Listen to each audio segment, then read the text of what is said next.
Kylläpä vai. Se on autollekin jotakin tapahtunut. Kummallekin autolle.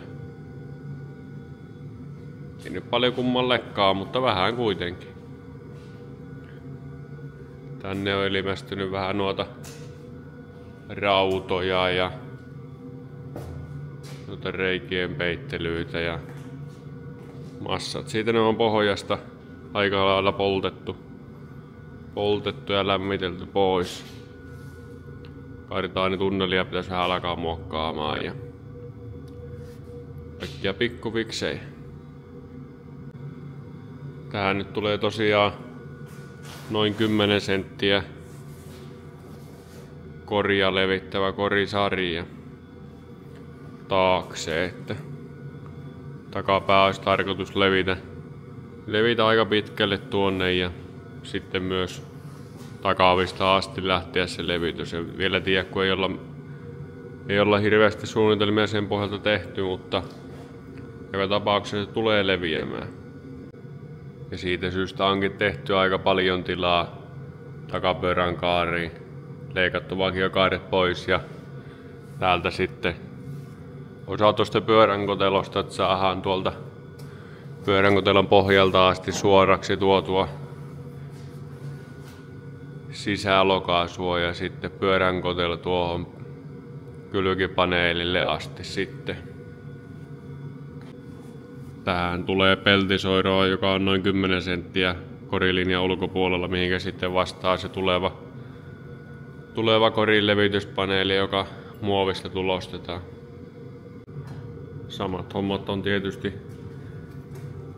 tehty toisellekin puolelle. Että nyt varmaan jossakin kohtaa pitäisi sitten alkaa suunnittelemaan niitä pyöränkotelo-uudistuksia tai uudelleenpellityksiä ja pyöränkotelon tuontia tänne korilinjasta ulospäin sitten. Vaikkei uskoisi, niin kyllähän sitä hommaa vaan piisaa. Ei sitä minkään maha, kun tällaisen auto käytännössä tyhjästä kopasta taas tuo uudelleen liikenteeseen, niin siinä vasta työnsarkaa piisaa. Ja tänne konehuoneen puolellehan tosiaan tulee Mersu OM 642 320 moottori V6, niin se onkin aika mielenkiintoinen sitten nähdä, että onko siitä moottorista mihinkään, kun tarkoitus se toistaiseksi ainakin on 2 turbolla tehdä sitten, että aika näyttää, tuleeko yhdellä isolla vai 2 ahtimella. Siinä kyllä jo ottelis HX50 moottorin kylkeen tai taakse päälle, ihan mihinkä vaan pääsyä, mutta moottori nyt on purettuna ja lohkoja, vähän moottoriosia on koneistamolla. Joitain moottoriosia pestään ja kiertokanget sitten mitataan niistä yläsilmät, että onko ne soikeat niin kuin näissä moottoreissa on tapana. Ja en vielä osaa sanoa varmaksi, mutta todennäköisesti DLC-pinnotetut männäntapit tulee, jos siitä moottorista koittaisi saada se 400-500 heppaa voimaa, niin se ei ainakaan jäisi siitä kiinni sitten. Aika mielenkiintoinen paketti se oli purkaa. Osaa tuli niin pirusti ja kannet on sitten yksi juttu, mitkä lähtee ehkä vaihtoon. Tuossa olisi toiset kannet, mihinkä on vähän kanavia siistitty ja jäykemmät venttiilijouset ja siinä oli koneistettu vähän syvemmät venttiilin kolot ja venttiilien kulmaa muutettu, jotakin pieniä juttuja tehty. Tämä vakio ahi on sen näköinen, että se ei välttämättä pääse enää käyttöön tässä moottorissa. Limusiini siinä vähän ottaa lepiä ja motivaatiota, tai lähinnä aikaa ja rahaa.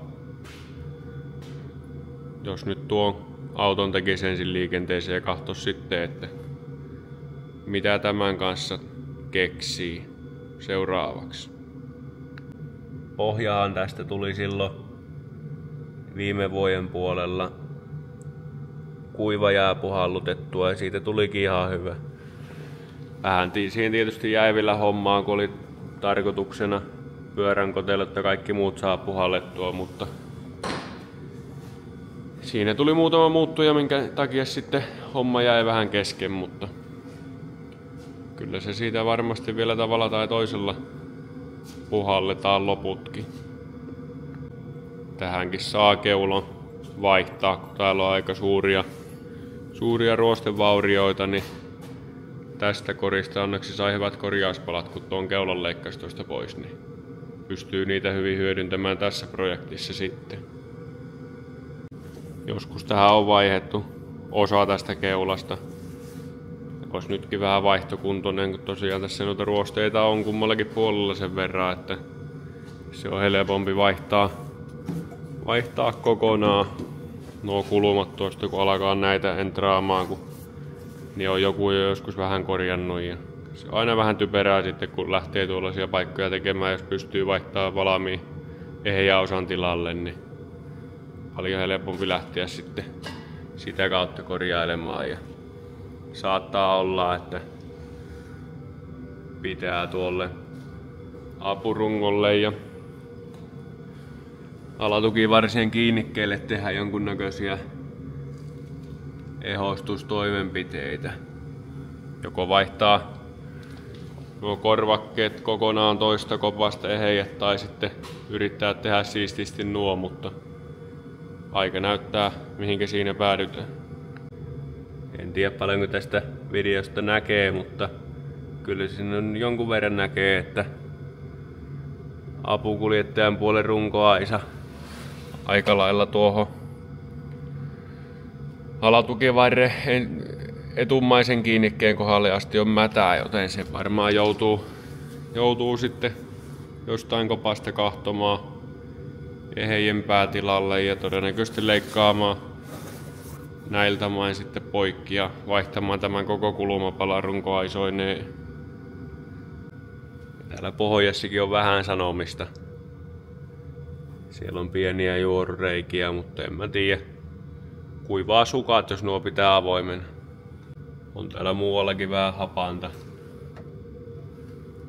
Mutta nämä nyt on aika lailla niitä paikkoja, mitkä mädäntyy normaalistikin näistä 102 korisista, mutta tännekin on tehty paljon semmoisia paikkauksia, mitä olisi voinut tehdä vähän paremmin silloin, kun niitä on tehty, mutta se on, kun ei ole itse ollut tekemässä eikä neuvomassa, niin niitä tehdään kaiken näköisiä kotkauksia sitten.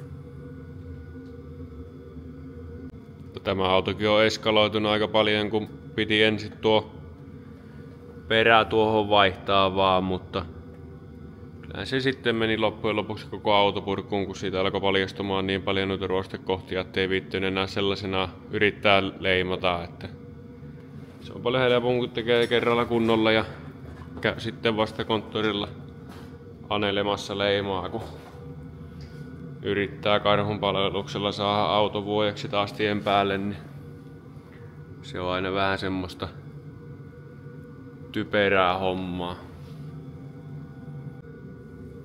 Vähän siellä täällä reikiä.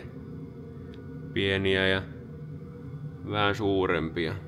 Tuosta joutuu vaihtamaan vähän tuota runkoaisan pätkää, kun se on ympäri asti tuo pelti tuossa, niin se on vähän häjynä ja sitä on... Oho, kamera kääntyy. Niin sitä on vähän korjailtu. Joskus kans huonosti, niin pitää silleen jotakin keksiä.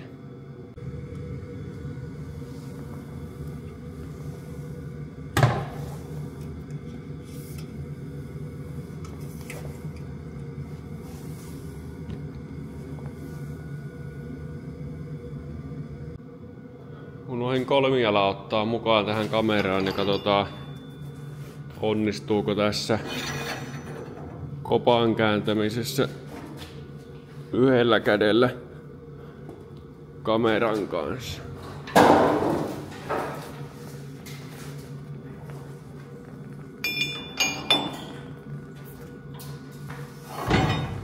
Kyllähän siinä onnistuu. Onnistuu kätevä kaveri yhdelläkin kädellä. Tässä kopassa ei onneksi ole mitään ihan maailmaa mullistavia ruosteita. Tuossa nyt peruspaikka löytyi massa alta ja täällä nyt onkin paikkoja vähän etupeltoon tehty joskus aikanaan. Jotkut on mun tekemiä silloin kun mä oon tämä auto ostanut ja jotkut on sitten edellisten nikkareiden tekemiä pikkupaikkauksia, mutta kyllä sitä vaan aina vähän löytyy sieltä massojen alta tuommoisia alkavia. Vaikka muuten auto näyttäisikin pohjasta massojen päältä hyvältä, niin kyllä sillä massojen alla sitten vaan kaikkia pieniä yllätyksiä on. Mutta tästä näkee aika hyvin, millä lailla nuo pyöränkotelut on avattu lisätilan tekemistä varten.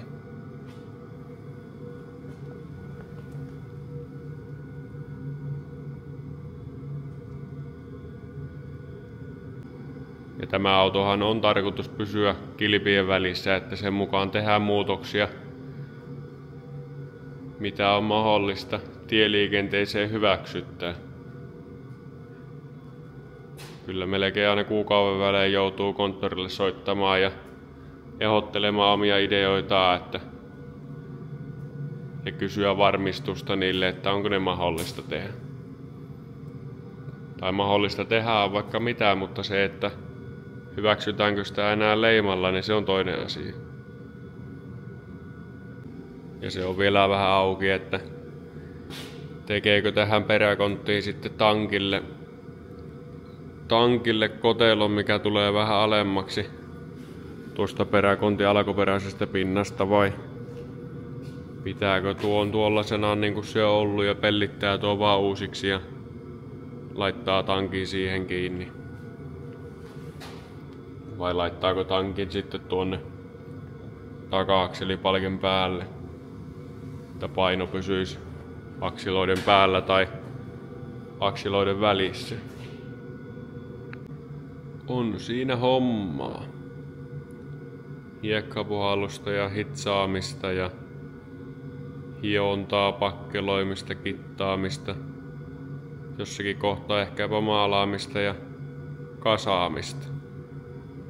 Mutta ennen kuin tämä kori on siinä mallissa, että sille saisi alkaa kattelemaan vanteita ja uusia kesärenkaita, niin siihen saattaa vielä hetki vierähtää. Tämä nyt jäi tällaiseksi vähän lyhyeksi pätkäksi alustusvideoksi, että minkälaisia projekteja mulla täällä on ja katsotaan vähän sitten, että kiinnostaisiko ketään tällaisten autojen rakentelua katsoa YouTuben puolelta. TikTokiin on jonkun verran tullut pätkää kuvailtua näistä kummastikin autosta tai muistakin projekteista, mitä tässä on vuosien varrella ollut, mutta se on yleensä, että kun jotakin rupeaa tekemään, niin tahtoisi kuvaileminen jää vähän vähemmälle, mutta kyllähän jos porukka näitä jaksaisi katsella, niin miksei näitä ehkä joskus muistaisi kuvatakin. Ei mitään. Kiitos ja anteeksi. Se on moro.